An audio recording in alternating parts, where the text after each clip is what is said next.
What does it feel like when a handful of scattered villages, clinging to rocky shores and wind-bitten hillsides, slowly becomes the birthplace of philosophy, democracy, and beauty itself?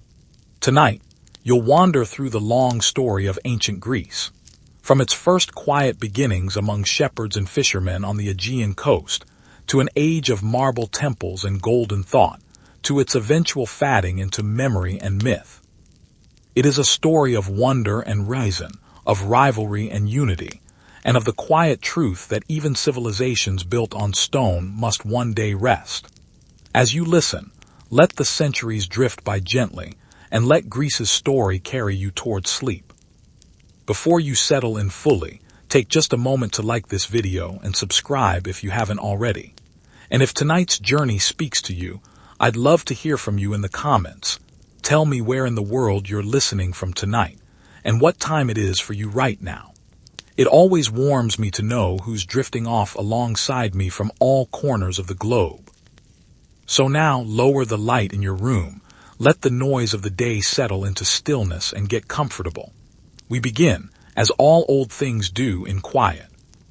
Shepherds of the Aegean shore, circa 2000–1600 BCE.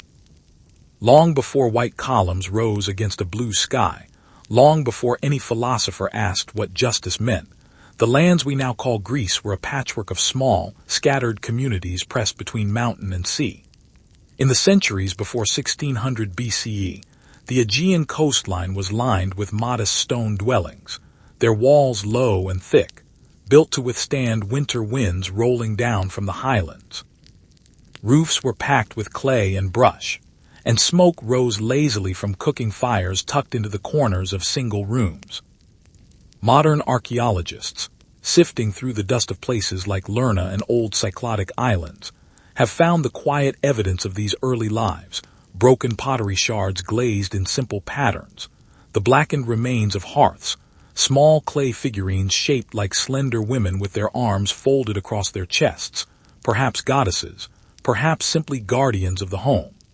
These fragments are the first faint heartbeat of a civilization that had not yet imagined what it would one day become. The sea ruled everything. Where the Tiber had shaped Rome's beginnings, here it was the Aegean, vast, glittering, and unpredictable, that shaped the rhythm of daily survival. Fishermen pushed narrow wooden boats from pebbled shores at first light, casting nets woven from plant fiber, hopping to bring home enough to feed a family through the day. Farmers worked terraced hillsides where soil was thin and stubborn, coaxing barley, olives, and grapes from rocky ground that gave up its bounty reluctantly. The land was not generous, but it was enough, and the people who lived on it grew resourceful because they had no other choice. Each valley, each small plain tucked between mountain ridges, nurtured its own little cluster of homes, and these clusters rarely spoke with one voice. The geography of Greece, its broken coastlines, its scattered islands, its mountains slicing the land into 100 separate pockets, meant that no single village could easily dominate another. This fragmentation, this stubborn independence written into the very shape of the land, would echo forward through every century that followed, shaping a people who prized their own small communities above any distant ruler. Family life centered on the hearth, much as it would in later, grander ages. Each household kept its own protective spirits, offerings of oil or grain left at simple altars built from unhewn stone. There were no marble temples yet, no soaring statues, only small gestures of respect toward forces the people could not see but felt certain were near. A spirit might dwell in a spring, another in an old olive tree, another in the wind that rattled the shutters at night. The world was alive with presence, and a careful person learned to walk through it with humility. Trade reached these shores even in these early centuries, carried by sailors from Crete to the south, whose island already hummed with a far more elaborate civilization. Palaces, frescoes, intricate pottery glazed in shades of red and black. Cretan ships brought bronze tools, finely made vessels, and ideas that slowly seeped northward into the mainland villages.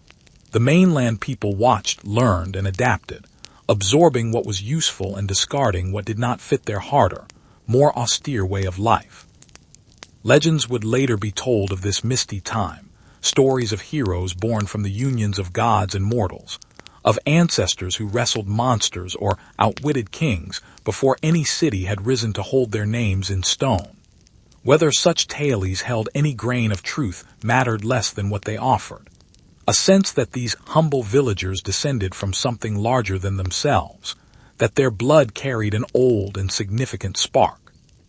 Stories of a king named Cecrops, said to have sprung from the earth itself, or of a flood that nearly swept away all but the most virtuous of mortals, were whispered around fires long before anyone wrote such tales down. Daily existence moved with the seasons. Wool was sheared, spun, and woven into rough tunics dyed in muted earth tones. Children were taught to recognize edible plants from poisonous ones, to read the coming weather in the shape of clouds over the sea. Tools were simple but well-made bronze sickles for the harvest, stone querns for grinding grain into the coarse flour that became the foundation of every meal. There was little luxury, but there was rhythm, and rhythm gave a fragile kind of peace. Conflict, of course, was never far from these early lives. Disputes over a well, a boundary stone, or a stolen goat could quickly escalate into raids between neighboring settlements, fought with little more than sharpened sticks and sheer desperation. Yet even here, in this rough and uncertain world, the first whispers of order began to stir. An elder, respected for wisdom or fairness, might be asked to settle a quarrel before it spilled into bloodshed. Slowly, without anyone fully realizing it, the seeds of something like justice took root. An idea that disagreements could be resolved through judgment and consensus, rather than the sword alone. An idea that would, centuries later, blossom into the great assemblies and courts for which this land would become famous. None among these shepherds and farmers could have imagined what their isolated valleys would someday produce, though already the qualities were forming. A fierce attachment to one's own small community, a willingness to argue, to debate, to insist on being heard even within a tiny village council, a deep reverence for unseen forces that demanded respect rather than fear, a toughness born of land that gave nothing freely. These were the raw threads, humble and unremarkable, that time would weave into something the world had never seen before, a civilization built not on the size of its armies, but on the sharpness of its questions. By the time the great Bronze Age palaces began to rise on the mainland, the foundations had already been quietly laid in soil, in salt air, in fireside stories whispered by people who never knew their names would be forgotten, while the shape of their world endured. As the centuries turned, the scattered villages of the mainland began to change. Out of the quiet hillside communities rose something grander, something that hinted at ambition the earlier shepherds could never have imagined. On hilltops overlooking fertile plains, sturdy walls of massive stone began to climb skyward, built from blocks so enormous that later generations, gazing upon their ruins, would whisper that giants must have stacked them. This was the dawn of the Mycenaean world, a civilization of warrior kings, golden masks, and fortresses that still command awe upon their lonely hills. At the heart of this new order stood citadels, Mycenae, Turins, Pylos, each ruled by a king who called himself Wanax, lord of his domain. These were not gentle rulers content with quiet harvests. They were warlords who measured their worth in bronze swords, in chariots, in the tribute that flowed into their storerooms from surrounding farmlands. Behind their cyclopean walls, palaces rose with frescoed corridors, painted in red ochre and deep blue, depicting hunts, processions, and the ceremonies of a court eager to display its might. Excavations beneath these ancient hills have uncovered shaft graves filled with treasures that stagger the imagination, golden masks pressed onto the faces of the dead, cups wrought in precious metal, daggers inlaid with scenes of lions stalking deer. These were not the burials of farmers. These were the resting places of men who believed themselves destined to be remembered, who carried their wealth into death as proudly as they had carried it in life. The scale of such treasure tells of a world transformed. Where once there had been modest huts and humble hearths, Now there were kings who measured their glory in gold. Trade networks stretched far across the sea during this golden age. Mycenaean ships, sturdy and broad-beamed, carried olive oil, wine, and finely wrought pottery to ports in Egypt, in Anatolia, and distant Cyprus. In return came ivory, exotic spices, and tales of pharaohs and far-off wonders. The mainland kings, once provincial chieftains, now styled themselves as players upon a much larger Mediterranean stage, exchanging gifts and threats alike with the great powers of the age. Yet for all their grandeur, the Mycenaean kings ruled through fear as much as splendor. Their palaces operated as the center of vast bureaucracies, recording every jar of oil, every measure of grain, every laborer's daily wage on clay tablets inscribed in an early script we now call linear. These records, dry and administrative as they may seem, reveal a society of careful accounting, where scribes tallied wealth with the same precision a modern merchant might envy, all in service of kings who demanded to know exactly what they possessed. It was in this age, proud, warlike, glittering with bronze and gold, that the seeds of legend took deepest root. Stories began to circulate of a great expedition launched against a wealthy city across the sea, a city called Troy, whose walls were said to be unbreakable, and whose prince had stolen away the most beautiful woman in the Greek world. Whether such a war truly happened as the later poets claimed, scholars still debate. But the ruins of a city at Hisarlik, layered with the scars of fire and siege, suggest that somewhere within the haze of memory, a real conflict once smoldered, later wrapped in the embroidery of myth until gods and heroes walked beside ordinary soldiers in the retelling. The tales spoke of a king named Agamemnon, lord of Mycenae, who gathered 1,000 ships and sailed to lay siege to Troy for 10 long years. They spoke of Achilles, swift and deadly, whose rage could turn the tide of any battle, and of Hector, Troy's noble defender, who knew his city's fall was destined yet fought on regardless. They spoke of clever Odysseus, whose mind proved sharper than any sword, devising the trick of a great wooden horse that finally brought Troy's high walls crashing down. These stories, passed from voice to voice long before they were ever written, taught generations of Greeks what courage looked like, what pride could cost, and how cleverness might triumph where brute strength failed. Beyond the battlefield, life within the Mycenaean world carried its own rhythms. Farmers still worked the land beneath the shadow of palace walls, their labor feeding the warrior elite above them. Craftsmen in workshops attached to the citadels hammered bronze into blades and shields, wove fine cloth dyed in expensive purple extracted from sea snails, and carved ivory into delicate combs and figurines destined for noble households. Religion remained woven into every layer of existence, offerings made to gods whose names would echo through all of later Greek history: Zeus, ruler of sky and thunder; Poseidon, lord of the restless sea; Hera, fierce guardian of marriage and home.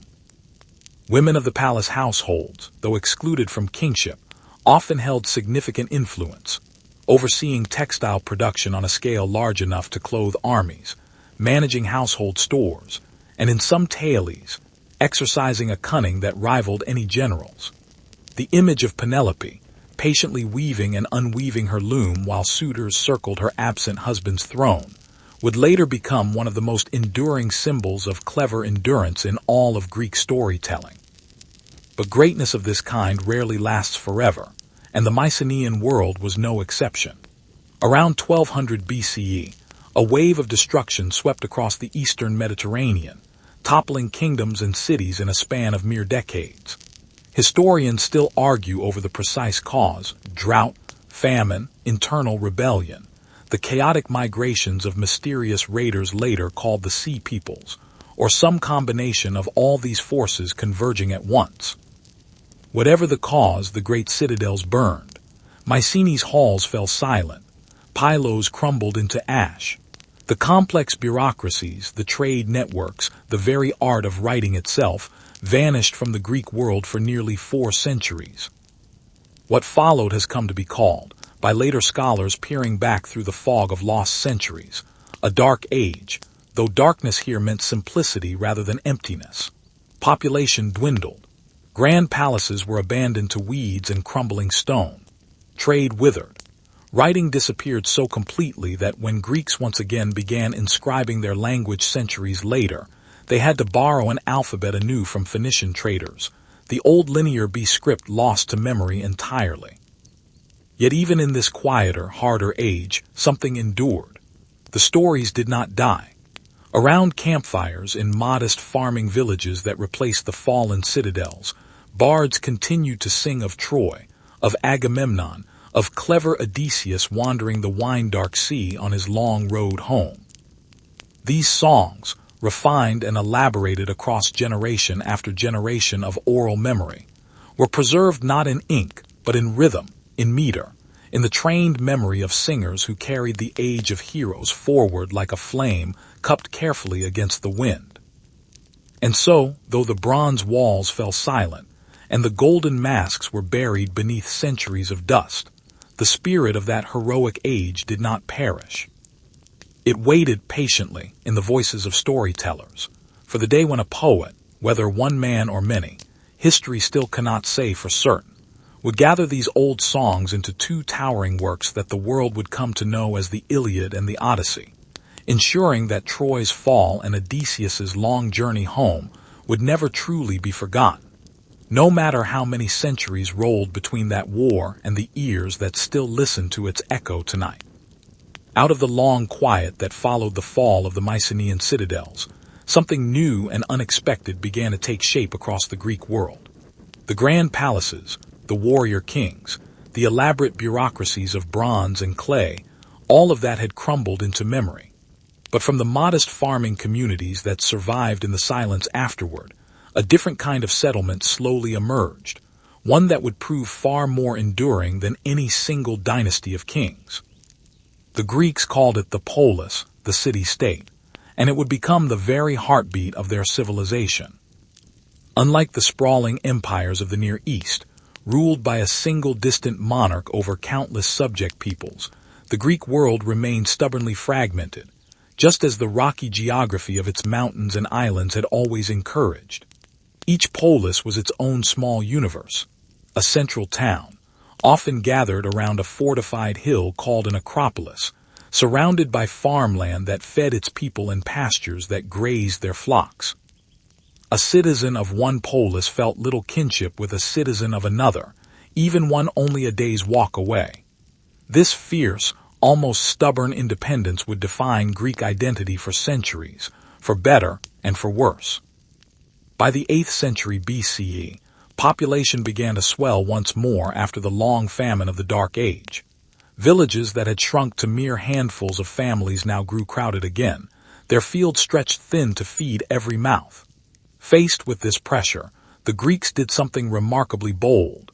They began to sail away from home in search of new land, founding colonies along distant shores. Ships set out from crowded harbors, carrying farmers, craftsmen, and adventurers toward the coasts of Sicily, southern Italy, the Black Sea, and the shores of Anatolia. Wherever they landed, they built new polis in miniature, transplanting their gods, their customs, and their stubborn independence onto foreign soil, weaving a web of Greek culture that stretched far beyond the original Aegean homeland. It was also in this century that the old oral songs of heroes finally found their way into written form. With an alphabet newly borrowed and adapted from Phoenician traders, the spoken poetry that had survived 4 centuries of darkness purely through memory was at last set down in lasting script. The towering epics attributed to a poet, remembered simply as Homer, tales of Troy's fall and of a long, weary voyage home across a wine-dark sea, became touchstones of Greek identity, recited at festivals, memorized by schoolboys, quoted by statesmen centuries later as though the heroes of that distant war were still walking among the living. Religion, too, took on new and more permanent forms during this age. Where the early shepherds had left simple offerings at humble altars of unhewn stone, the growing polis now began raising temples, modest at first, built of wood and sun-dried brick, gradually replaced by stone as wealth and skill increased. Sanctuaries dedicated to Zeus, to Apollo, to Athena rose on hilltops and beside sacred springs, drawing worshippers from across the Greek world. At Olympia, athletes gathered every 4 years beginning in 776 BCE to compete in contests of running, wrestling, and chariot racing, honoring Zeus with feats of strength and skill, the first stirrings of what the world would one day know as the Olympic Games. At Delphi, pilgrims climbed the slopes of Mount Parnassus to consult a priestess who, in a trance brought on by vapors rising from the rock, spoke riddling prophecies in the voice of Apollo himself, prophecies that kings and commoners alike traveled great distances to hear. Among the hundreds of city-states scattered across the Greek world, 2 would eventually rise to a prominence that overshadowed nearly all the rest, and their stories diverged as sharply as 2 paths could. To the south, in the region called Laconia, a polis named Sparta took shape with a character unlike any other. According to tradition, a lawgiver named Lycurgus reshaped Spartan society around the single, unrelenting purpose of military excellence. From the age of 7, Spartan boys were taken from their families and raised in communal barracks, trained in hardship, hunger, and discipline so severe that the very word Spartan would echo through later languages as a synonym for austere simplicity. Spartan men devoted their entire lives to soldiering, dining together in plain communal messes, forbidden from accumulating personal luxury, judged solely on their courage and loyalty to the state.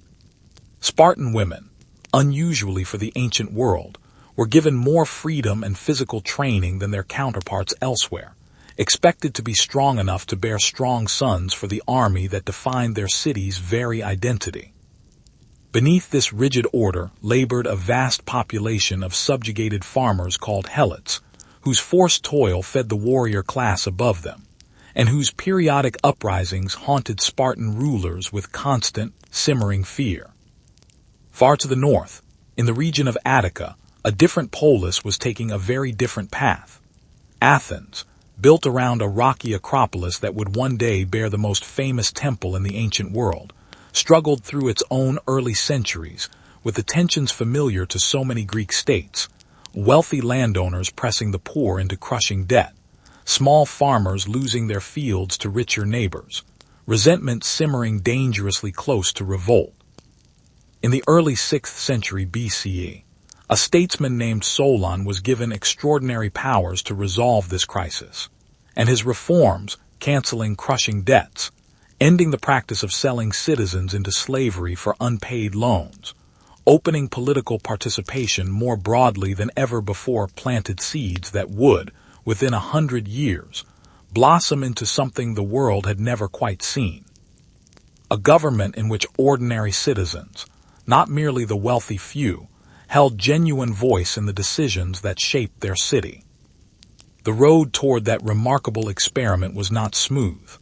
Athens passed through a period of rule by tyrants, a word that, in its original Greek sense, meant simply a ruler who had seized power outside the traditional order, not necessarily a cruel one.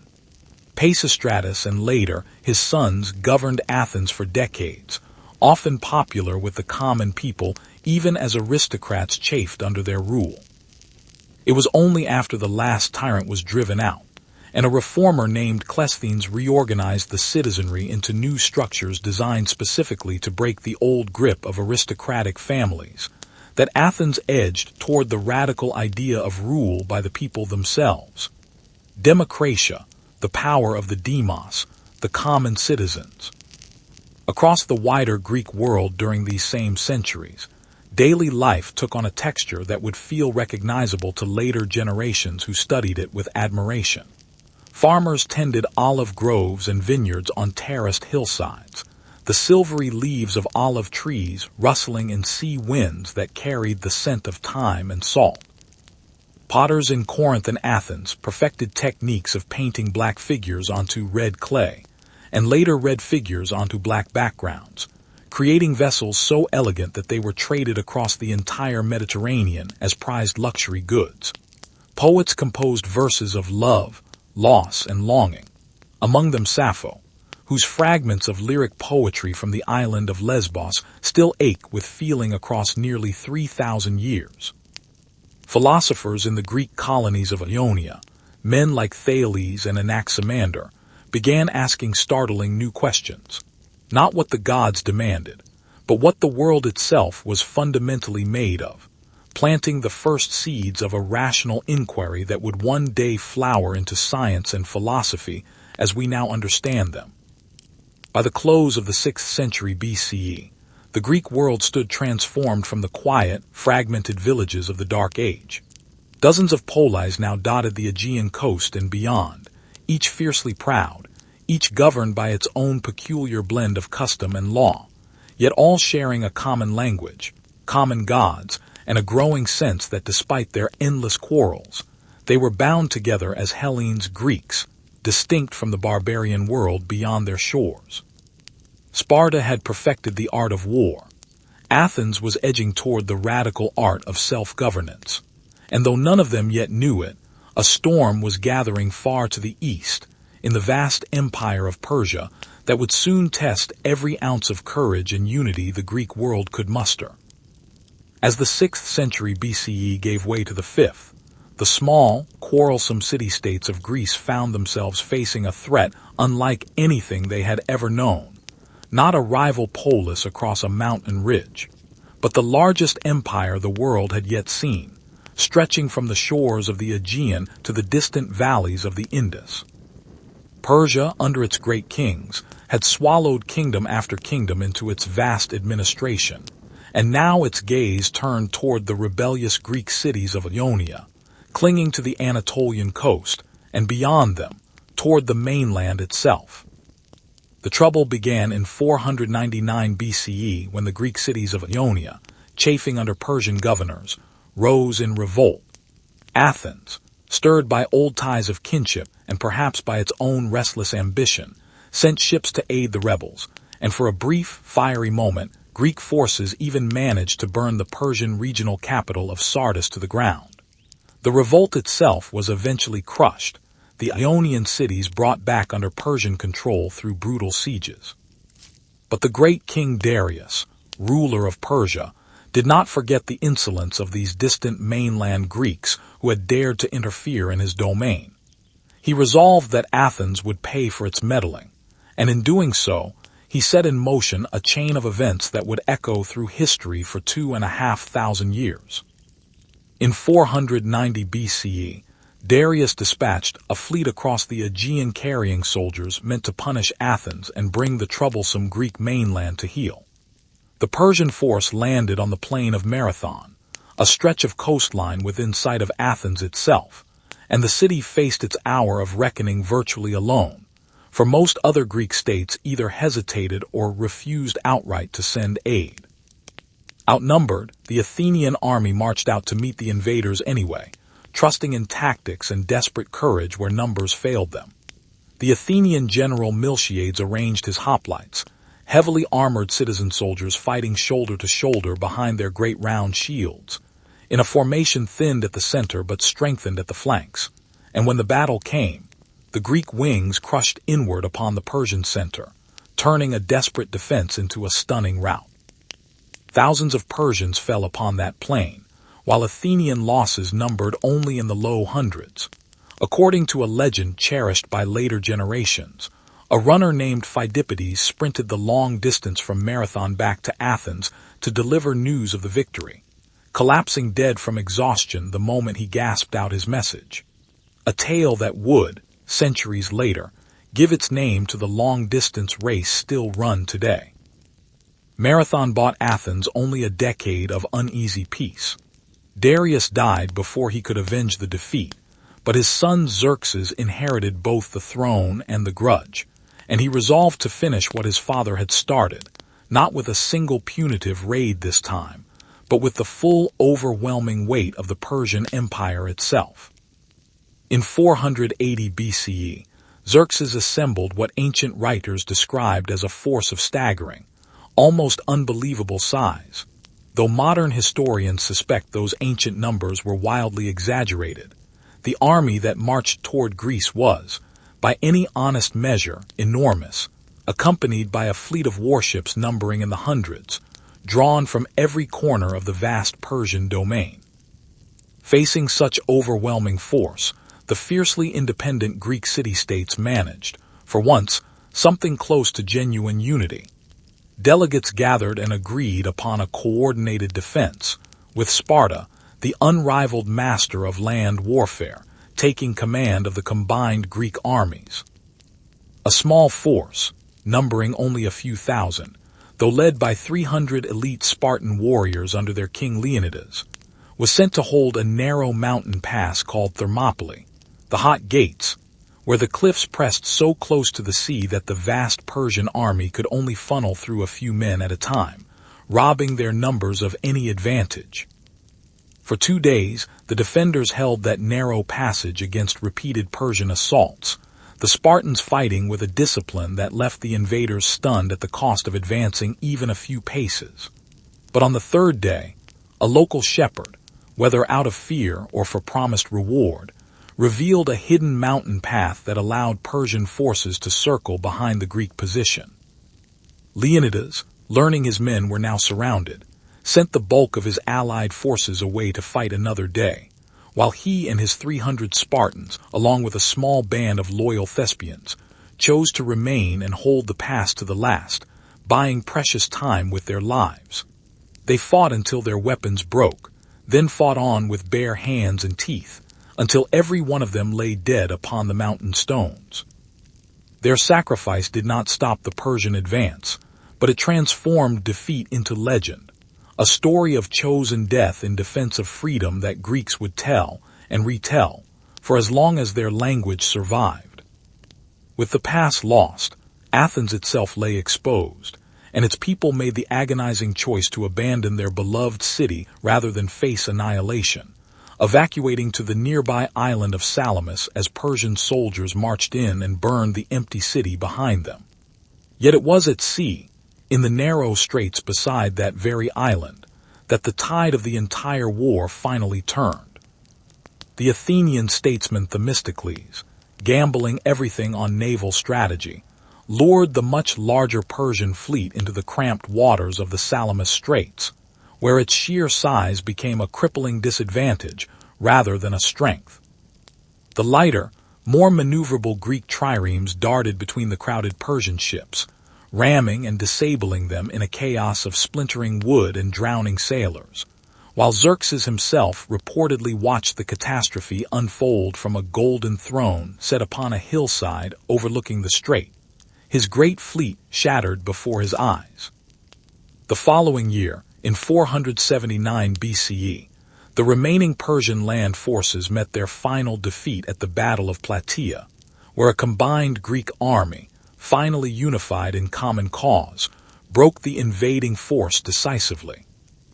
The Persian threat, which had once seemed capable of swallowing the entire Greek world whole, receded back across the Aegean, leaving behind burned cities, shattered illusions of invincibility, and a Greek world that suddenly understood with startling clarity what its people could accomplish when they set aside their endless quarrels and stood together.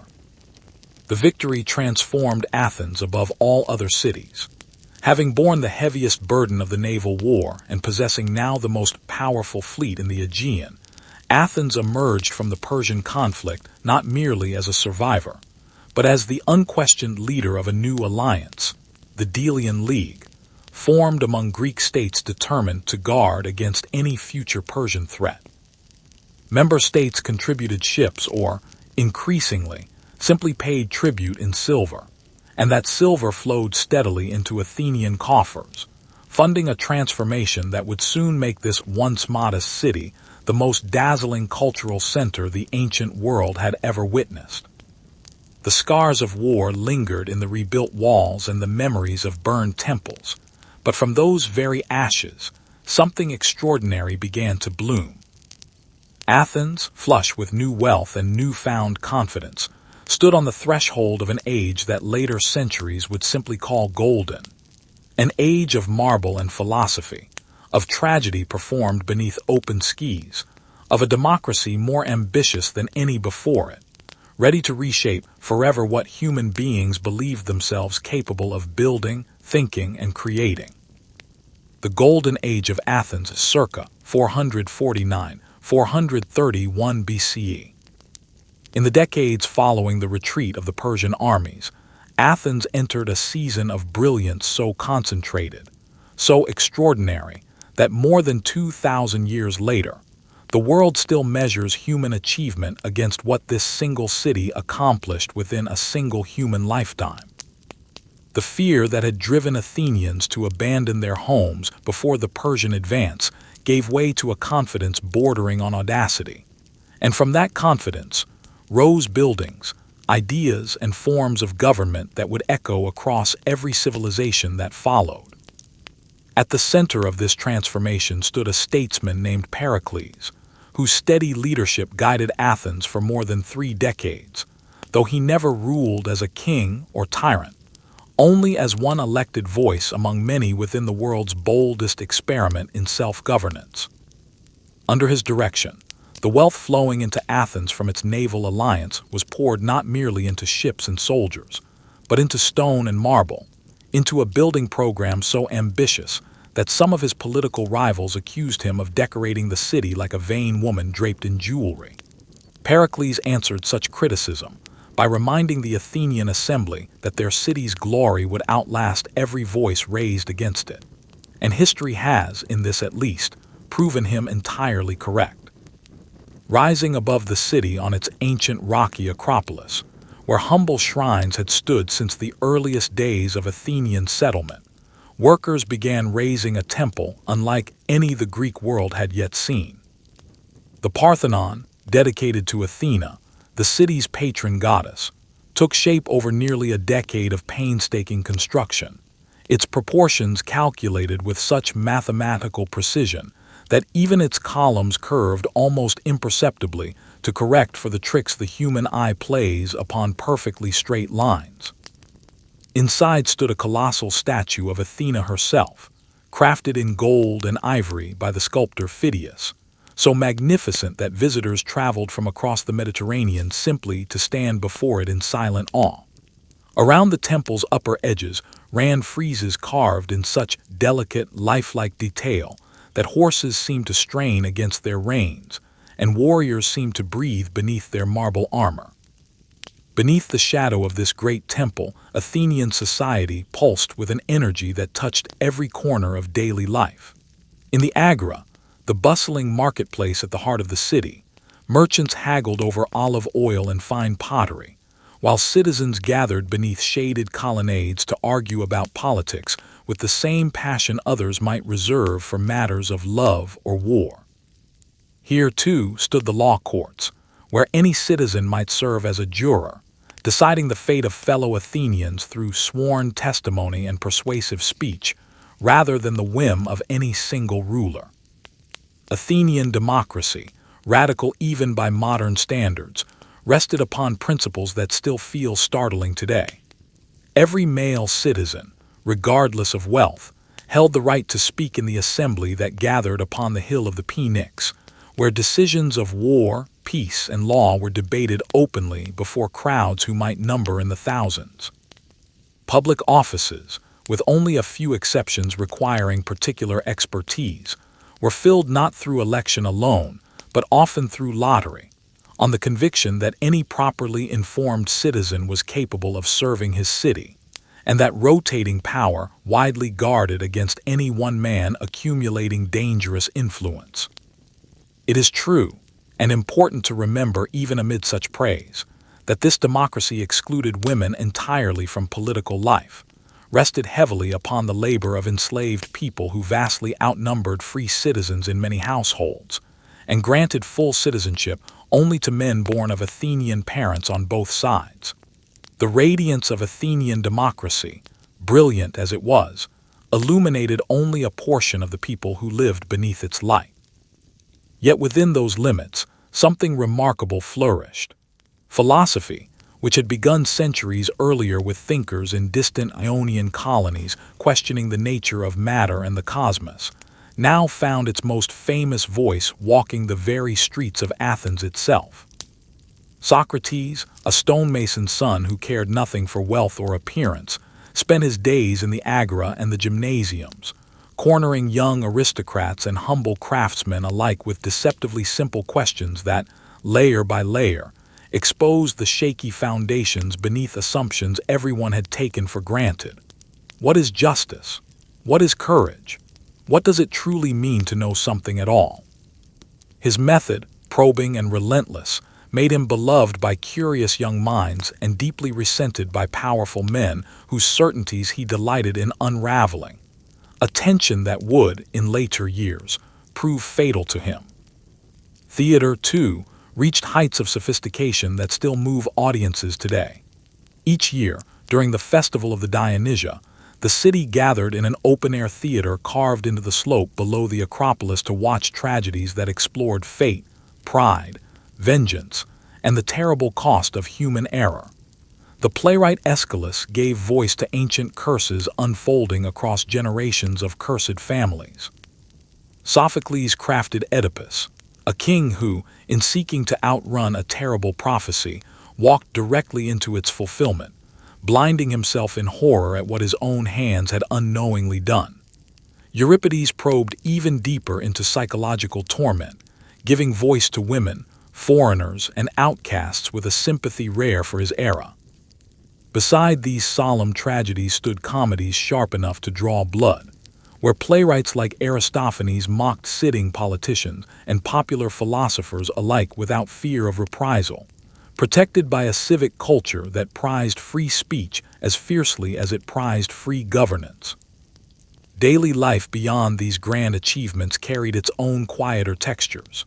Most Athenian households were modest, built around a central courtyard, where women managed the practical business of weaving cloth, preparing meals, and raising children, largely confined to the private world of the home, while men conducted business and politics in the public sphere outside.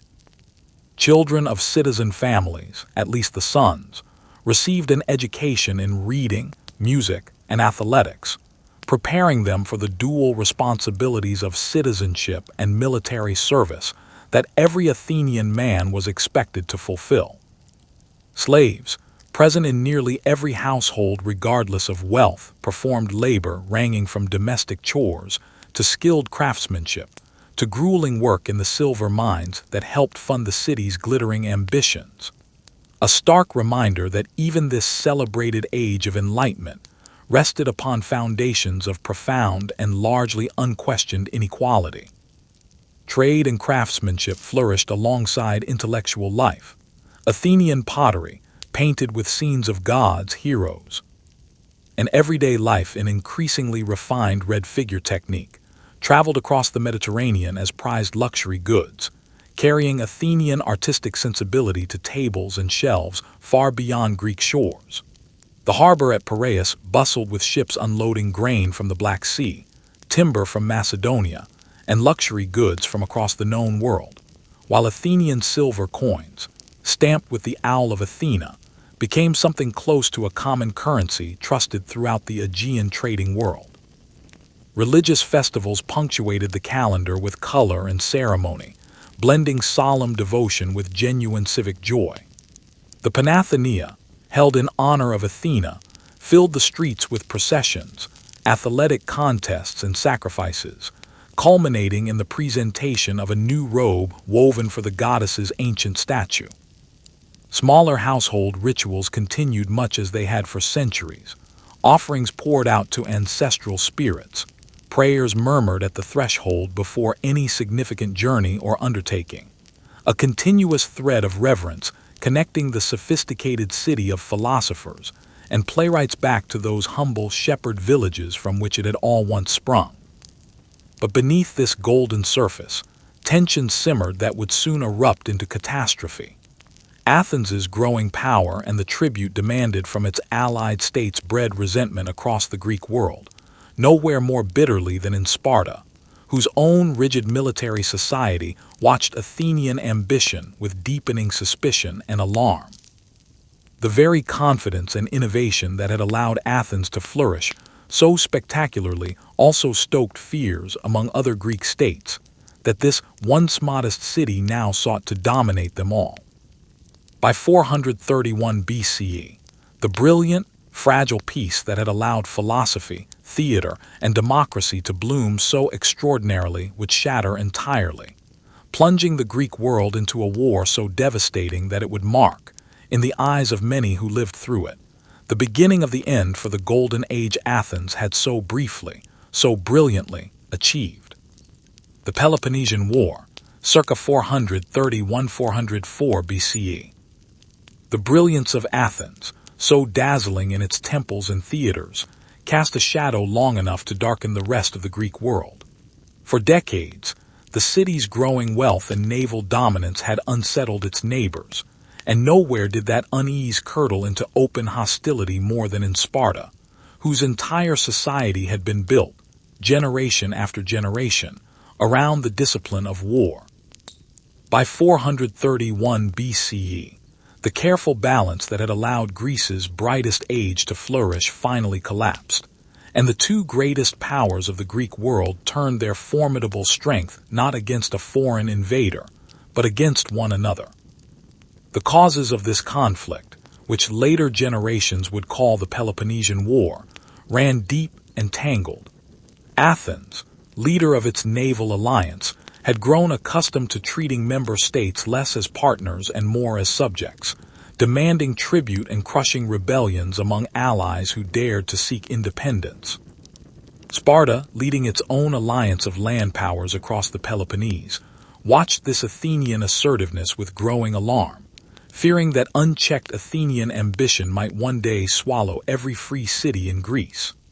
When a dispute over a minor colony spiraled into broader confrontation, both sides found themselves unable, or perhaps unwilling, to step back from the brink, and war was declared.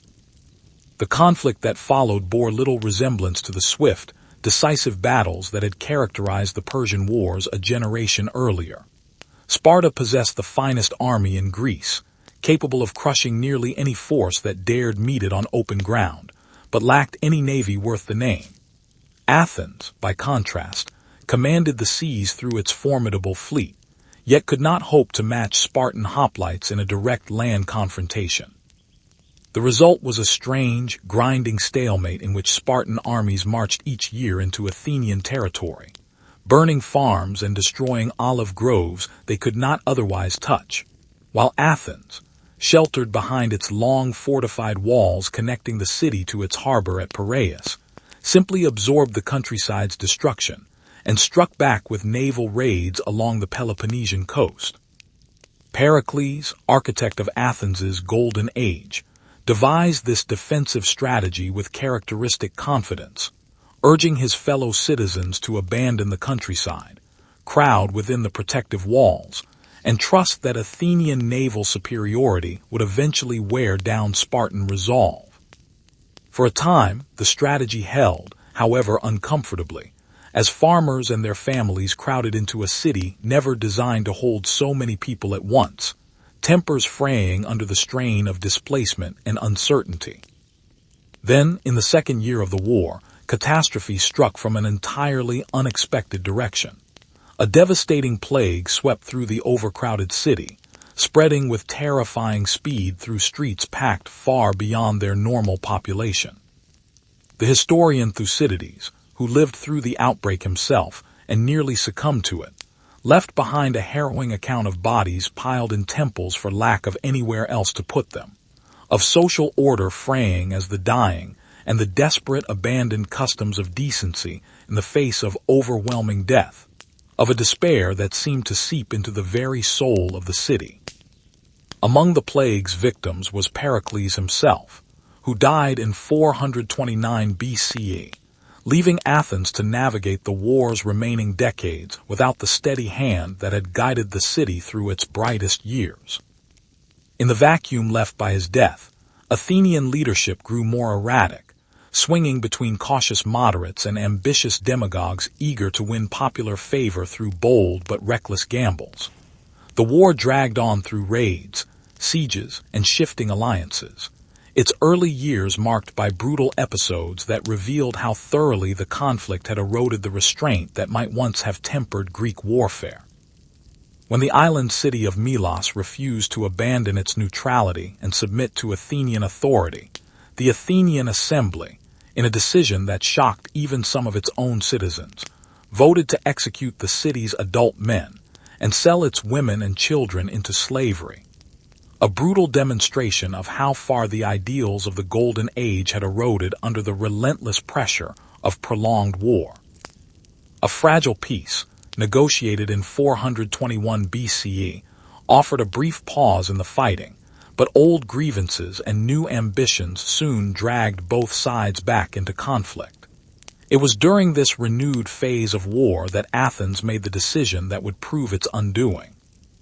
Persuaded by the passionate arguments of a brilliant but reckless young aristocrat named Alcibiades, the Athenian assembly voted to launch a massive expedition against the distant Sicilian city of Syracuse, hoping to expand Athenian influence into the western Mediterranean and cut off grain supplies that fed Sparta's allies. It was an enormously ambitious gamble, launched at a vast distance from home, against a well-defended city whose resources and resolve Athens badly underestimated. The Sicilian expedition, which began with such soaring confidence, ended in almost total catastrophe. Syracusan defenders, reinforced by Spartan advisors, gradually turned the tables on the besieging Athenian force, trapping ships in the harbor and grinding down the Athenian army through disease, starvation, and relentless attrition. The retreat that followed became a death march, with thousands of Athenian soldiers and sailors killed or captured, many of the survivors sold into slavery in Sicilian quarries, where conditions were so brutal that few ever saw home again. Athens had lost not merely a battle, but the better part of an entire generation of its fighting men and the bulk of its once dominant fleet. From this disaster, Athens never fully recovered, though the war ground on for nearly another decade through sheer stubborn momentum. Sparta, with financial support newly secured from Persia, the very empire Greece had once united to repel, built and rebuilt fleets capable of finally challenging Athenian naval supremacy directly. Internal political turmoil further weakened Athens, as factions favoring oligarchy briefly seized power before democratic government was restored amid the chaos of continuing defeat. The brilliant democratic experiment that had produced philosophy, theater, and architecture, without precedent, now found itself fighting simply to survive. The final blow came in 405 BCE, when the Spartan admiral Lysander destroyed the last significant Athenian fleet at the Battle of Aegispotami, cutting off the grain shipments upon which the overcrowded city depended for its very survival. With no fleet left to break a Spartan blockade, and starvation tightening its grip on the population within the walls, Athens finally surrendered in 404 BCE, its once proud navy reduced to a token handful of ships, its famous long walls torn down stone by stone at Spartan insistence, its empire dissolved entirely. The war's end left the entire Greek world transformed, though not in any way that brought lasting peace. Sparta, victorious, found itself ill-suited to the kind of broader leadership it now held over Greece, governing conquered territories with a harshness that quickly bred the same resentments Athens itself had once inspired. The brilliant unity that had briefly allowed Greek states to repel the Persian invasion seemed, in hindsight, a fleeting exception rather than any lasting model, as the city-states returned to the same fractious rivalries that had always defined their relationships with one another. For Athens, defeat brought more than military humiliation. The democracy itself, battered by decades of war and several internal upheavals, would soon face its own reckoning.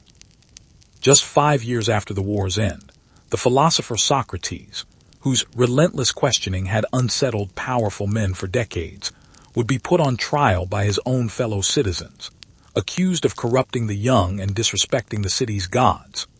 A trial that would reveal, with painful clarity, how deeply the long years of war and defeat had shaken the confidence of a city that had once believed itself the very model of enlightened governance for the entire world to admire.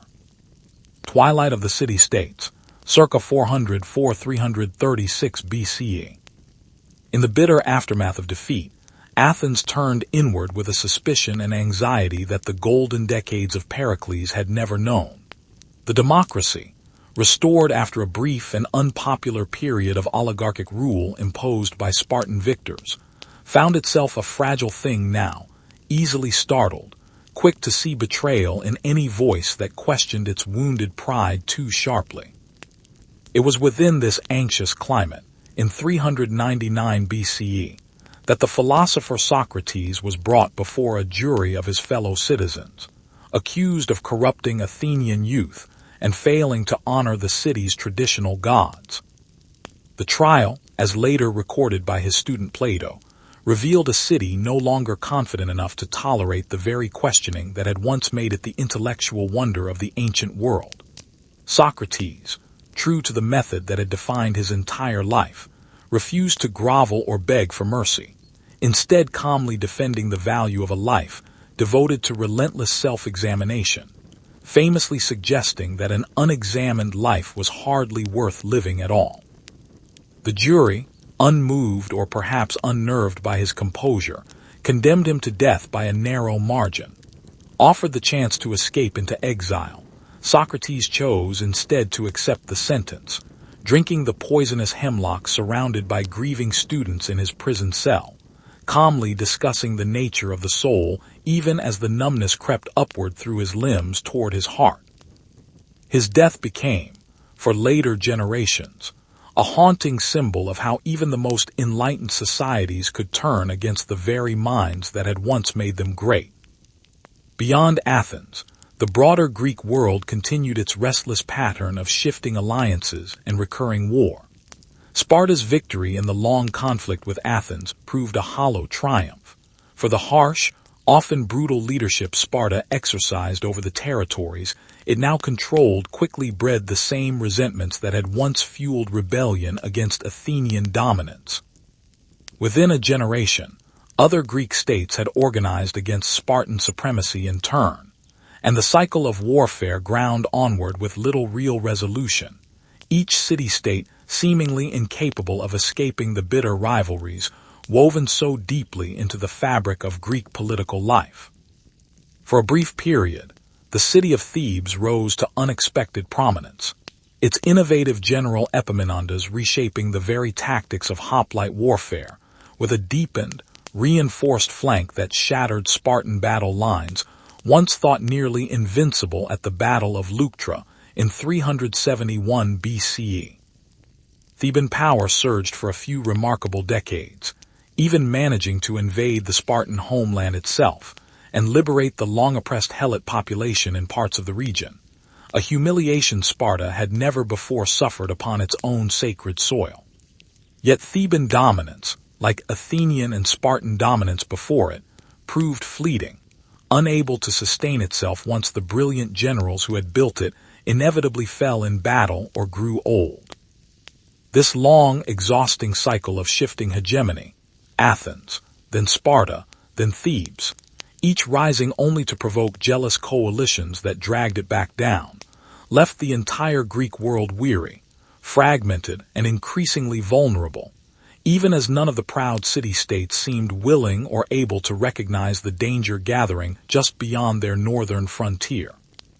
For while the great Polis exhausted themselves in endless internal conflict, a kingdom long dismissed as half-civilized and culturally backward was quietly transforming itself into something far more formidable than any Greek state had anticipated. Macedon, a rugged mountain kingdom north of the traditional Greek heartland, had long been regarded by the sophisticated southern city-states with a mixture of condescension and unease. Greek in language and royal lineage, certainly, but considered rustic, even barbaric, by the refined standards of Athens or Corinth. That perception changed dramatically with the rise of King Philip II, who ascended to the Macedonian throne in 359 BCE amid a kingdom weakened by internal strife and threatened by hostile neighbors on every border. Philip proved himself a ruler of extraordinary ability, combining shrewd diplomacy with relentless military innovation. He reorganized the Macedonian army around a deadly new infantry formation, the phalanx armed with unusually long spears called sarissas, supported by superbly trained cavalry drawn from Macedon's noble families, creating a fighting force more disciplined and tactically flexible than anything the fractious Greek city-states, with their citizen-soldier traditions, could readily match. Through a careful combination of bribery, strategic marriage alliances, and decisive military victory, Philip steadily expanded Macedonian influence southward, exploiting the very divisions among Greek states that had left them perpetually unable to unite against an external threat, until that threat was already at their gates. The Athenian orator Demosthenes, recognizing the existential danger Philip represented with a clarity few of his fellow citizens shared, delivered a series of impassioned speeches warning his countrymen of the gathering storm, urging unity and resistance before it was too late. His warnings, eloquent as they were, came against a backdrop of a citizenry exhausted by generations of war, reluctant to commit fully to yet another costly conflict, uncertain whether this northern kingdom truly posed the threat Demosthenes insisted it did. By 338 BCE, Philip's ambitions could no longer be ignored or appeased. A coalition of southern Greek states, led by Athens and Thebes, in an alliance that might have seemed unthinkable only decades earlier, finally moved to confront the Macedonian threat directly. The two armies met at Chaeronea, where Philip's disciplined forces, supported by a cavalry charge led by his 18-year-old son Alexander, shattered the combined Greek army decisively. The famous Theban Sacred Band, an elite unit of paired soldiers who had never before been defeated in battle, fought to the last man rather than break formation, their deaths marking, with a kind of tragic finality, the end of genuine Greek city-state independence. In the war's aftermath, Philip imposed a settlement that, while harsh toward those who had resisted him most fiercely, proved more measured than many had feared, organizing the formerly independent Greek states into a league under Macedonian leadership, while allowing them to retain much of their local governance and cherished traditions. Philip's true ambitions, however, looked far beyond Greece itself. He began assembling plans for an invasion of the vast Persian Empire, the old enemy that had threatened Greek freedom generations earlier, hoping to unite Greek and Macedonian forces in a campaign of conquest that might finally settle old scores and win glory beyond anything any single Greek city-state had ever achieved alone. Philip would never live to see that grand campaign begin. In 336 BCE, during the celebration of his daughter's wedding, he was assassinated by one of his own bodyguards, struck down amid the very ceremony meant to celebrate his dynasty's continuing strength. The motives behind his murder remain debated by historians to this day: personal grievance, political conspiracy, perhaps even rumors implicating figures closer to the throne than anyone dared say aloud at the time. The Macedonian throne, and with it the ambitious dream of conquering Persia, now passed to Philip's son, the young man who had already proven his battlefield brilliance at Chaeronea. He was 20 years old, fiercely educated under the tutelage of the philosopher Aristotle himself, and possessed of an ambition so vast that it would, within little more than a decade, carry Greek language, Greek culture, and Greek influence farther across the known world than any conqueror before him had ever imagined possible. History would come to know him simply as Alexander the Great. Alexander the Great, circa 336-323 BCE. When the young king ascended to the Macedonian throne in 336 BCE, few among the watching Greek states believed he could hold together, let alone expand, the empire his father had so carefully built. He was barely 20 years old, and rival cities, sensing weakness in this untested ruler, quickly tested his resolve. Thebes, in particular, rose in rebellion, believing the young king would prove no match for his formidable father's legacy. The response was swift and merciless. Theban resistance was crushed. The city itself razed to the ground as a brutal warning to any other Polis tempted to mistake youth for weakness. Whatever doubts had lingered about this new king's capability were silenced almost immediately, replaced by a wary recognition that Macedon's grip on Greece remained as firm as ever. With Greece subdued and his father's old dream of Persian conquest now his to fulfill, the young king turned his attention eastward in 334 BCE, crossing the Hellespont into Asia at the head of an army that, while modest in size compared to the vast Persian forces awaiting him, possessed a discipline, tactical flexibility, and sheer audacious confidence that would prove devastatingly effective against an empire grown complacent after generations of unchallenged dominance. His campaign unfolded with a speed and scale that seemed, even to contemporaries, almost beyond belief. At the Granicus River, his forces shattered an initial Persian defense. At Issus in 333 BCE, he personally led a cavalry charge that routed the army of the Persian king Darius III himself, who fled the battlefield so hastily that he abandoned his own mother, wife, and children to Macedonian custody, a humiliation that reverberated across the entire Persian court. Rather than mistreating these royal captives, the young conqueror treated them with conspicuous, calculated respect, a gesture that began to reveal his broader ambition, not merely to plunder Persia, but to eventually rule it, blending Greek and Persian peoples into something genuinely new rather than simply conquering and discarding what he found. City after city fell before his advance. Tyre, a heavily fortified island city that resisted for months, finally succumbed after an extraordinary siege in which Macedonian engineers built a causeway across open water to bring siege engines within reach of its walls. Egypt, weary of Persian rule, welcomed the young king almost as a liberator, and there, amid the ancient temples along the Nile, he was crowned pharaoh and is said to have consulted the famous oracle at the Siwa oasis, an experience that left him, according to later accounts, more convinced than ever of his own destiny as something more than an ordinary mortal ruler. The decisive confrontation with Persian power came in 331 BCE at Gaugamela, where Darius III assembled what may have been the largest army he could possibly muster. Hopping sheer numbers might finally overwhelm the invaders where battlefield tactics had repeatedly failed him. Once again, superior discipline and brilliant tactical improvisation carried the day, and Darius fled the field for the final time, his empire's fate now effectively sealed.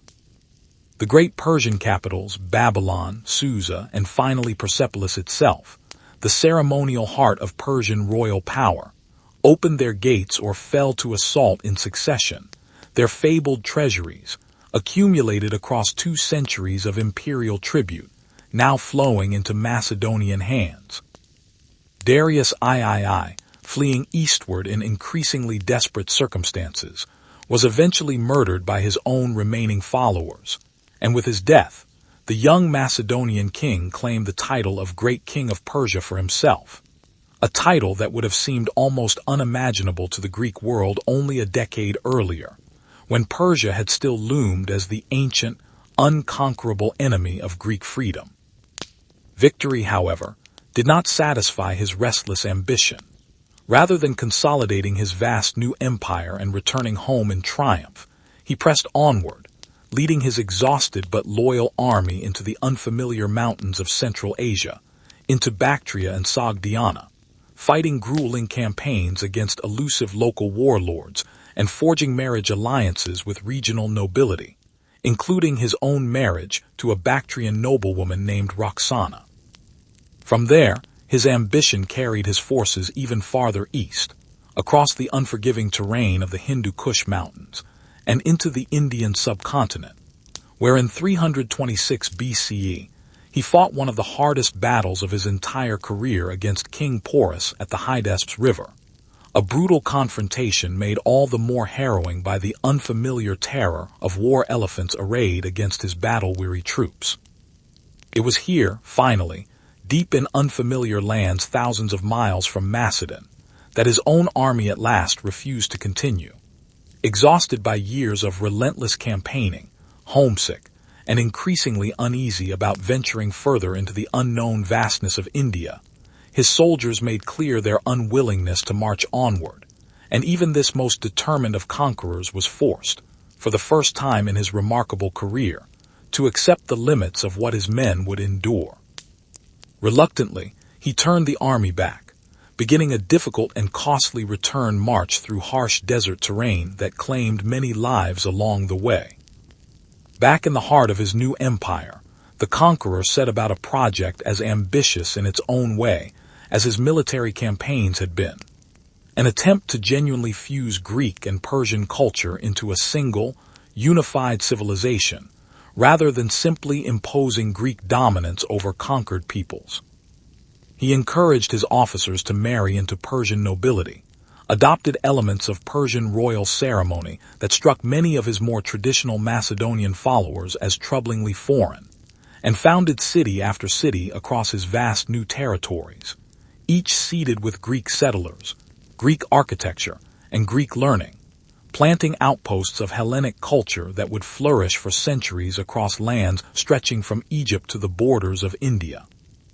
These new cities, dozens of them eventually bearing some version of his own name, became remarkable melting pots where Greek philosophy mingled with Egyptian astronomy, where Persian administrative sophistication blended with Greek civic institutions, where local populations and Greek settlers gradually wove together new, hybrid cultures that historians would later call Hellenistic, Greek-influenced, though no longer purely Greek in the way Athens or Sparta had once been. Libraries, gymnasiums, and theaters rose in cities from the Nile Delta to the mountains of Afghanistan, carrying Greek language, Greek drama, and Greek philosophical inquiry to corners of the world that had never before encountered them. Yet the conqueror himself would not live to see how thoroughly his brief, brilliant career would reshape the ancient world. In 323 BCE, while in Babylon planning further campaigns, he fell suddenly and severely ill after a period of heavy feasting, his condition worsening over the course of nearly 2 weeks despite the desperate efforts of his physicians. He died at only 32 years old, having conquered an empire stretching across 3 continents in barely more than a decade, yet having made no clear arrangement for who should inherit such an enormous, hastily assembled realm. When his generals reportedly asked him, as he lay dying, to whom his empire should pass, he is said to have answered only that it should go to the strongest, an answer that proved, in the chaotic decades that followed, almost a curse rather than a blessing. His death plunged his vast empire into immediate uncertainty. Without an obvious heir capable of holding together territories spanning from Greece to India, his most powerful generals, men who had fought beside him through every grueling campaign, soon turned against one another in a series of wars that would, over several brutal decades, fracture his unified empire into several large successor kingdoms: Ptolemaic Egypt, Seleucid Persia and Mesopotamia, and Macedon itself, along with numerous smaller states scattered across the conquered territories. Yet even as his political empire splintered into competing fragments, the cultural transformation he had set in motion proved far more durable than any single kingdom, carrying Greek language, art, philosophy, and learning across a vast swath of the ancient world for centuries to come, in an age historians would remember as the Hellenistic period, the long, rich afterglow of a conqueror's brief, blazing life. The Hellenistic Age, circa 323–146 BCE. In the long decades following the conqueror's sudden death, the empire he had assembled with such breathtaking speed dissolved just as dramatically into a patchwork of rival kingdoms, each ruled by one of his former generals or their descendants, each claiming some portion of his legacy, while fighting bitterly against the others for territory, treasure, and legitimacy. Out of this prolonged, often bloody scramble for power emerged three great successor kingdoms whose influence would shape the Eastern Mediterranean world for the next 2.5 centuries, an age historians have come to call Hellenistic, meaning, broadly, Greek-like. A world thoroughly transformed by Greek language and culture, even as it blended endlessly with the older civilizations it now governed. In Egypt, the general Ptolemy seized control of the wealthy Nile Valley and established a dynasty that would rule for nearly 300 years, adopting many trappings of the ancient pharaohs, even while remaining culturally and linguistically Greek at its royal court. The Ptolemaic capital at Alexandria, founded by the conqueror himself along Egypt's Mediterranean coast and named in his honor, blossomed into perhaps the most extraordinary city of the ancient world, a glittering metropolis where Greek, Egyptian, Jewish, and countless other peoples mingled in markets, temples, and lecture halls unlike anywhere else on earth. At the heart of Alexandria's fame stood its legendary library, an institution unlike any the world had previously known, where scholars from across the Mediterranean gathered under royal patronage to collect, copy, and study every scroll of learning they could acquire, from Greek philosophy and poetry to Egyptian medical texts to Babylonian astronomical records. Ships docking in Alexandria's harbor were said to have their books confiscated, copied, and returned. So determined were the library's keepers to assemble the most comprehensive collection of human knowledge the ancient world had ever attempted. Alongside the library rose the great lighthouse of Alexandria, the Pharos, a towering structure so renowned for its engineering brilliance that it became counted among the 7 wonders of the ancient world, its beacon guiding ships safely into harbor from miles out at sea. Within this remarkable intellectual environment, science flourished in ways that would not be matched again for many centuries. The mathematician Euclid compiled geometric principles into a systematic work so thorough and elegant that students would study directly from his methods for the next 2,000 years. The astronomer and mathematician Eratosthenes, working from careful observations and elegant geometric reasoning alone, calculated the circumference of the entire Earth with a degree of accuracy that still impresses modern scholars, achieved without any instrument more sophisticated than measuring rods, shadows, and patient calculation. Physicians in Alexandria's medical schools advanced the study of human anatomy through careful, sometimes controversial dissection, building upon and refining the foundations laid centuries earlier by Hippocrates on the Greek island of Kos. To the east, another former general, Seleucus, carved out an even vaster kingdom stretching from Syria and Mesopotamia deep into Persia, and toward the borders of India, ruling over a staggeringly diverse population of Greeks, Persians, Babylonians, and countless other peoples, through a sprawling network of newly founded cities designed to anchor Greek culture and administration across this enormous, unwieldy realm. The Seleucid kings faced constant challenges holding together such vast and culturally varied territory, gradually losing control of their eastern provinces to local rulers even as they struggled to maintain authority closer to their Mediterranean heartland. Back in Macedon and across the old Greek mainland itself, the Antigonid dynasty, descended from yet another of the conqueror's former generals, struggled to maintain control over a homeland whose proud, ancient city-states had never entirely abandoned their old instincts toward independence and rivalry, even now finding themselves reduced to secondary players within a much larger Hellenistic world that had grown up around and beyond them. Athens and Sparta, once the twin poles around which the entire Greek world had revolved, now found themselves relegated to a kind of dignified but diminished status, their political influence eclipsed by the far wealthier and more powerful kingdoms that had risen from the fragments of empire to their east and south. Throughout this Hellenistic world, despite its political fragmentation and recurring warfare among rival kingdoms.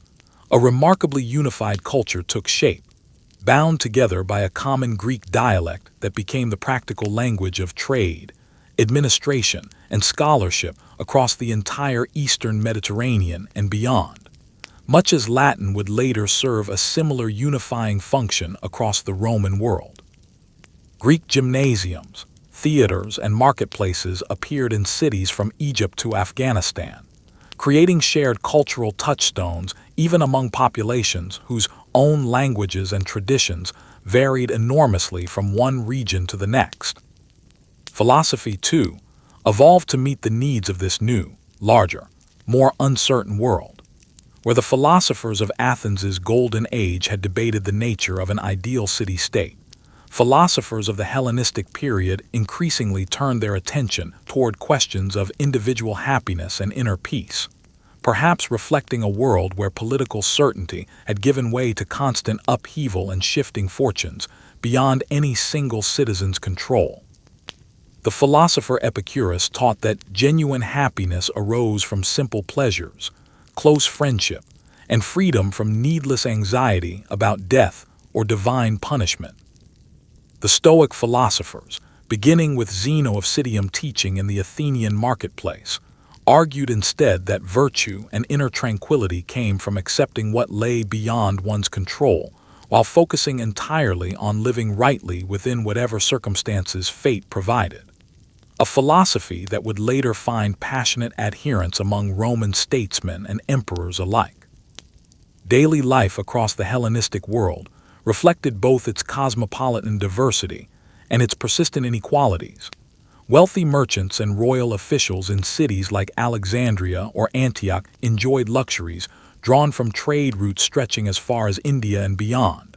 Fine silks, exotic spices, precious gems, and the constant intellectual stimulation of cities humming with scholars, poets, and philosophers from a dozen different cultural traditions.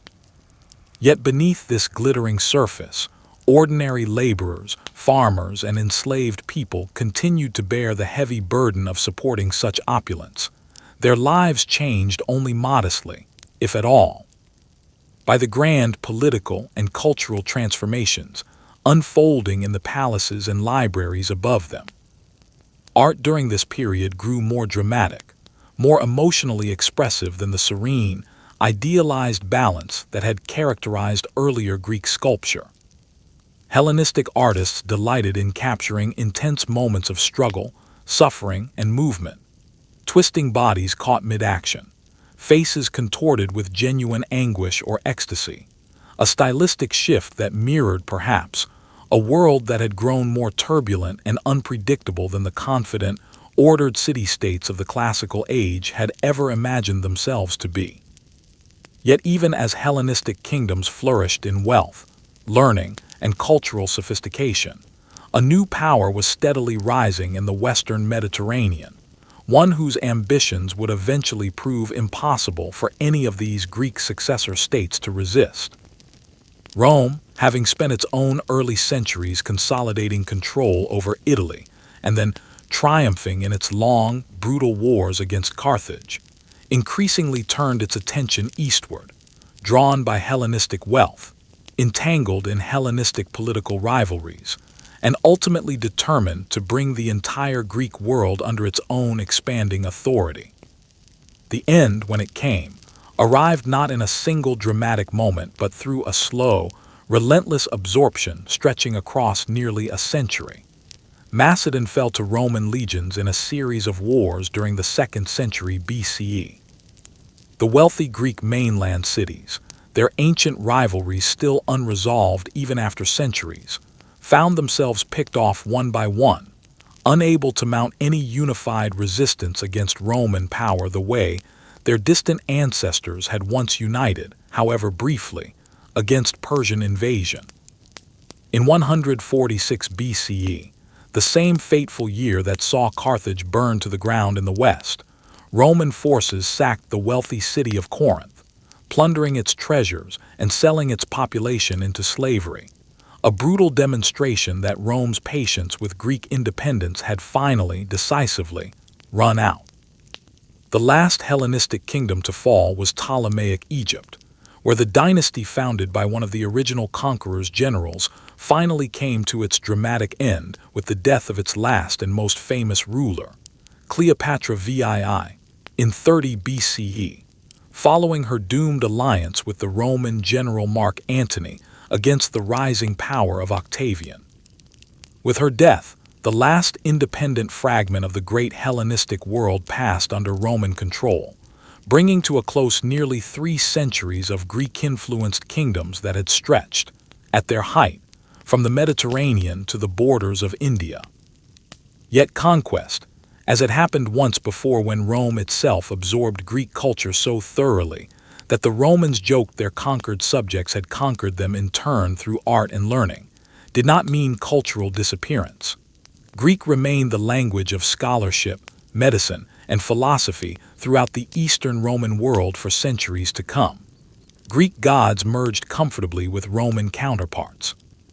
Greek literature, philosophy, and science became foundational texts within Roman education, ensuring that even as Greek political independence faded permanently into history, the deeper currents of Greek thought, art, and language would flow onward, carried now within the vast new vessel of an empire that called itself Roman, but which owed an incalculable debt to the small, quarrelsome, brilliant civilization that had given the ancient world so much of its philosophy, its drama, its democracy, and its enduring sense of wonder at the workings of the human mind. The legacy of Greece and beyond. The political independence of the Greek city-states ended long ago, swallowed first by Macedonian kings, and finally by the relentless expansion of Rome. Yet anyone who looks closely at the modern world will find Greece everywhere still, woven so deeply into the fabric of how people think, govern, build, and create that its presence has become almost invisible, simply because it surrounds us so completely. Consider first the very idea that ordinary citizens might govern themselves rather than simply obey a distant king. That idea, radical and fragile when it first took root on the rocky hill of the Pnyx, where Athenian citizens once gathered to debate matters of war and peace, never entirely disappeared, even through the long centuries when monarchs and emperors ruled most of the world. Centuries later, when revolutionaries in distant lands began imagining governments built upon the consent of the governed rather than the divine right of kings, they looked back, consciously and explicitly, to the Athenian experiment as their distant inspiration, even while building something considerably more inclusive than the limited democracy Athens itself had practiced. The very words we use for these ideas, democracy, politics, citizen, descend directly from Greek roots, carrying forward, in their very syllables, the memory of arguments once shouted across a crowded Athenian assembly. Philosophy, too, traces its lineage back to those Greek thinkers who first dared to ask whether the universe might be understood through reason rather than myth alone. The patient, probing method of questioning that Socrates practiced in the Athenian agora became, through his student Plato and Plato's own student Aristotle, a foundation stone for nearly all subsequent Western philosophical inquiry. Aristotle's careful, systematic approach to logic, biology, ethics, and politics influenced scholars for nearly 2,000 years afterward.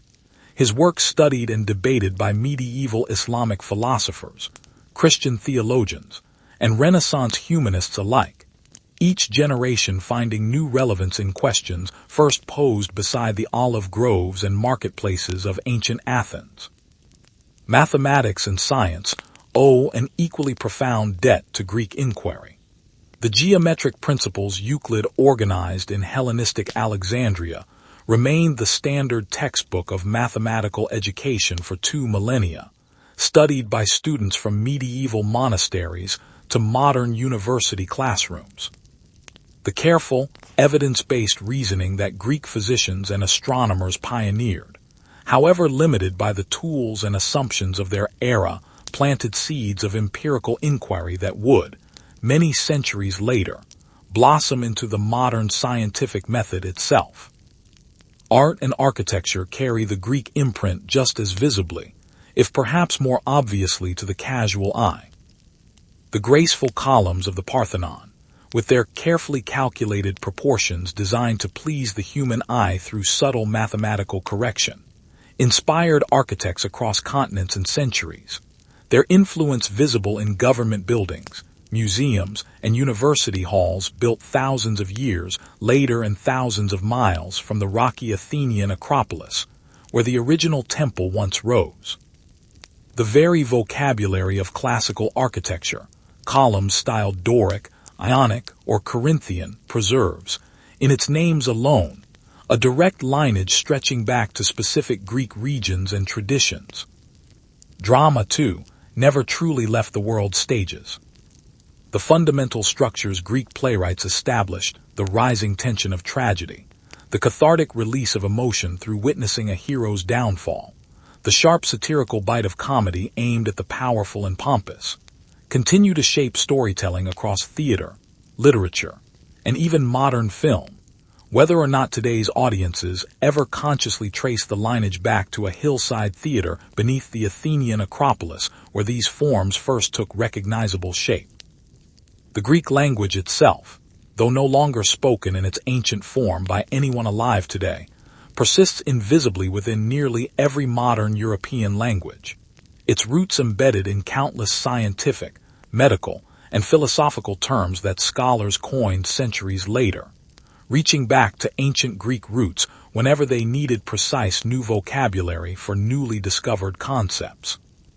A doctor diagnosing a patient, an astronomer naming a newly discovered phenomenon, a philosopher defining an abstract concept. All of them, often without realizing it, reach instinctively for words first shaped on the tongues of people who lived and died nearly 3,000 years ago.